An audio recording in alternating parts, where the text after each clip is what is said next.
इल्म के इदारे को बचाना चाहते हैं जहाँ से लोग शिक्षा लेते हैं। हम अपनी पढ़ाई के लिए लड़ते हैं और लड़ते रहेंगे आगे। अगर आज जौहर यूनिवर्सिटी को नहीं बचाया जाएगा तो कल किसी और यूनिवर्सिटी पे हमला होगा।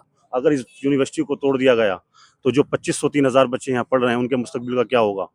कौन होगा उनका जिम्मेदार? ये एक लोकतांत्रिक सरकार की पहचान नहीं है, एक तानाशाही की पहचान है।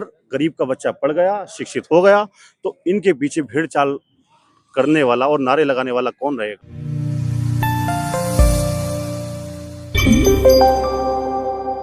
यूनिवर्सिटी को डेमोलिशन का नोटिस मिला है और 15 दिन का जो है टाइम दिया गया है। 40 में से 38 इमारतें गिराने का टाइम दिया गया है, तो क्या कहेंगे इसको लेकर? देखिए, नोटिस दिया गया है वो ठीक है, सरकार ने नोटिस दिया है कानूनी प्रक्रिया के तहत। हम भी कानूनी प्रक्रिया के तहत कोर्ट में हैं, उसमें हियरिंग है। देखते हैं, कानून का रास्ता है, सबके लिए खुला है, सबके लिए कानून के दरवाजे हैं। हिंदुस्तान है, लोकतंत्र है, सबको आज़ादी है अपनी बात रखने की। हम भी अपनी बात रख रहे हैं कोर्ट के माध्यम से। अब जो आगे फैसला होता है देखते हैं। और बाकी अपनी मांग यहाँ से आप देख रहे हैं संवैधानिक तरीके से लोग कर रहे हैं। स्टूडेंट आपके सामने प्रीएम्बल लिए हुए बैठे हैं संविधान का।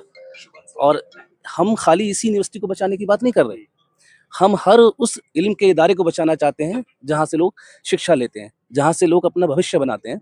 वो चाहे कोई भी इदारा हो, चाहे अलीगढ़ यूनिवर्सिटी हो, चाहे जामिया हो, चाहे बीएचयू हो, कोई भी हो। हम हर उस शिक्षा के संस्थान के साथ खड़े हैं जिस पर गलत तरीके से हमला हो रहा है।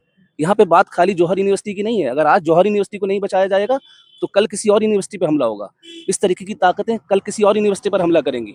हम भी छात्र संघ में रहे, हमने भी यूनिवर्सिटी से पढ़ाई हासिल की है। और जिस तरीके से ये सब घटनाएं हैं ऐसी होती रहती हैं और उसमें फिर छात्र ही ऐसे रूप लेते हैं और ऐसा आंदोलन आता है कि छात्र ही उस अपने इदारे को बचाने के लिए लग जाते हैं।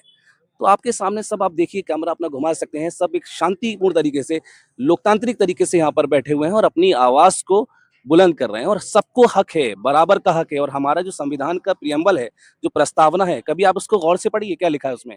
हम भारत के लोग, मतलब we the people of India. कोई एक आदमी नहीं, पूरा भारत के सारे लोग, सबकी बात होती है, किसी एक की बात नहीं होती। तब एक की बात कर रहे हैं तो वो तानाशाही है। और जब तानाशाही जन्म लेती है तो जुर्म होता है। तो तानाशाही नहीं चलेगी।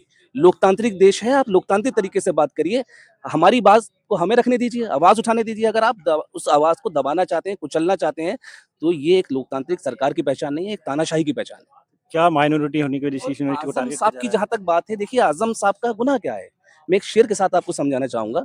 मैं बोल रहा हूँ इसलिए जिंदा हूँ, दुनिया किसी गूंगे की कहानी नहीं लिखती। आजम खान ने आवाज उठाई है, बोला है, उसकी सजा वो आज भुगत रहे हैं। उसकी सजा सरकार उन्हें दे रही है। है? यूनिवर्सिटी भी उसी का हिस्सा है। जी, यूनिवर्सिटी भी इसी का हिस्सा ही है। आपके सामने है।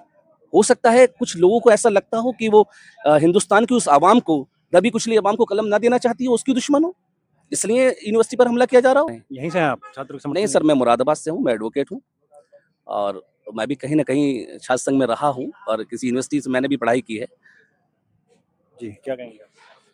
बड़ी शर्म की और अफसोस की बात है, जहाँ पर देखिए सरकारें यूनिवर्सिटीज़ को बनाने में, कॉलेजेस को बनाने में अपना योगदान देती हैं, जिद्दोजहद करती हैं शिक्षा को आगे आगे ले जाने के लिए। वहाँ पर ये सरकार और आदेश दे देती है अचानक से कि 38 भवनों को तोड़ दिया जाए। उन भवनों को, जिन भवनों से लाखों करोड़ों गरीब लोगों की सपने जुड़े हुए हैं और 2500-3000 बच्चे जो यहाँ पर अपनी पढ़ाई कर रहे हैं, उनका मुस्तकबिल जुड़ा हुआ है। ज़रा सोच के देखिए आप, अगर इस यूनिवर्सिटी को तोड़ दिया गया तो जो 2500-3000 बच्चे यहाँ पढ़ रहे हैं उनके मुस्तकबिल का क्या होगा?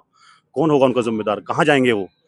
कहाँ रहेंगे? जबकि वो बच्चे हमारा कल हैं, हमारे देश का भविष्य हैं, जो नाम रोशन करेंगे आईपीएस ऑफिसर बनकर, साइंटिस्ट बनकर और भी कई पद अधिकारी बनकर हमारे देश का नाम रोशन करेंगे। इस तरह से तो अगर आप देखो तो ये तो देश को पीछे ले जाने की साजिश है एक तरह से। इस तरह से हमारा देश आगे नहीं जाएगा बल्कि पीछे हो जाएगा। और ये सरकार भी नहीं चाहती, मैं असल बात बता दूं आपको, ये सरकार भी नहीं चाहती कि गरीब का बच्चा पढ़े, शिक्षित हो। अगर गरीब का बच्चा पढ़ गया, शिक्षित हो गया, तो इनके पीछे भीड़ चाल करने वाला और नारे लगाने वाला कौन रहेगा? और मैं आपके चैनल के माध्यम से, आपके यूट्यूब के चैनल के माध्यम से मैं युवाओं से भी अपील करना चाहता हूँ, याद करिए टीपू सुल्तान की वो बात, 100 साल की जिंदगी गीदड़ की जिंदगी से जीना बेहतर, 1 साल की शेर की तरह जियो और अपनी आवाज बुलंद करो, सिस्टम के खिलाफ लड़ो। और डरने की बिल्कुल जरूरत नहीं है, डरने की बिल्कुल जरूरत नहीं है। संघर्ष करो और संघर्ष कर कर रोड पर उतरो। इसका फैसला कल कमिश्नरी में है। अगर इसका फैसला हमारे पक्ष में आया यूनिवर्सिटी के तो ठीक है, नहीं तो हम पूर्ण रूप तरीके से इसका विरोध करेंगे, पूरा आंदोलन करेंगे और अपनी जान अड़ा देंगे इस यूनिवर्सिटी को बचाने के लिए। क्योंकि ये हमारी एक धरोहर है, ये हमारी एक शान है। ये यूनिवर्सिटी नहीं है, ये जहाँ जिस जिले में हम रहते हैं रामपुर में, ये शिक्षा के मामले में बड़ा पिछड़ा हुआ है। अगर इस यूनिवर्सिटी को तोड़ दिया गया तो यहाँ का बच्चा कहाँ जाएगा पढ़ने के लिए? किसी की हिम्मत नहीं होगी बाहर भेजने के लिए। आज ये हमारे जिले की धरोहर है, इसे हम तोड़ने नहीं देंगे। बिल्कुल पूर्ण रूप तरीके से इसका हम विरोध करेंगे और हम इसके लिए जो भी होगा, और युवाओं से भी मैं फिर दोबारा अपील करना चाहता हूँ कि रोड पर आएं, आकर अपनी बात रखें। और आज ये चुप्पी का ही नतीजा है हमारा, जो आज हमारी शिक्षा के मंदिर पर बुलडोजर लाने का प्लान कर लिया। सोच के देखिए, शेम ऑन सरकार, शेम आनी चाहिए। के लिए 2 करोड़ नौकरी का इन्होंने वायदा करा था। एक नौकरी भी नहीं दी किसी युवा को। सब बेचारे परेशान फिर रहे हैं, युवा जितने भी हैं। और जो शिक्षा पढ़ने के लिए यहाँ पे यूनिवर्सिटी में आए हैं, तो यूनिवर्सिटी को इन्होंने तोड़ने का आदेश दे दिया। तो मेरी उत्तर प्रदेश की सरकार से ये अपील है, इसे यूनिवर्सिटी को तोड़ने का आदेश जो है वो वापस लें और इनके नक्शे जो हैं, मतलब 38 इमारतों के नक्शे मतलब पास कराएं, कानूनी तौर से मतलब अपनी बात को ख़त्म करें और ये तानाशाही ना दिखाएं। प्रतापगढ़ी है, मैं छोटा सा शायर हूँ।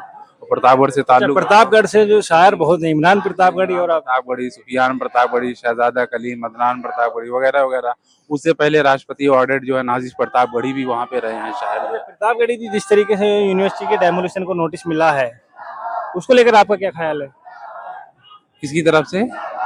यूनिवर्सिटी की 38 इमारतों को डेमोलिशन को लेकर के जो नोटिस मिला है आरडीए की तरफ से, उसको लेकर आप क्या सोचते हैं? हम तो ये सोचते हैं कि सरासर गलत है जो है। और मेराज फैजाबादी का एक शेर मुझे याद आ रहा है। वो शेर तो दूसरी तरह है, लेकिन मैं इसको तोड़ मरोड़ कर पेश कर रहा हूँ।